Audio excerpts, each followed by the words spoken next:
furu, to fall from the heaven. furu, to wave. So we say 雨が降る it rains 雨が降る or 雨が降る it rains and 手を振る but if you say 手を振る it sounds like a question. When your husband leaves home.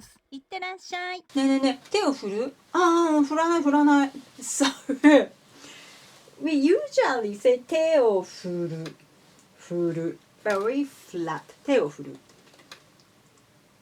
if you say 手が降る it means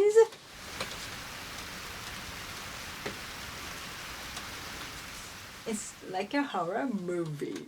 So be careful how to use particles. Don't worry about the pitch accent too much. Particles are more important.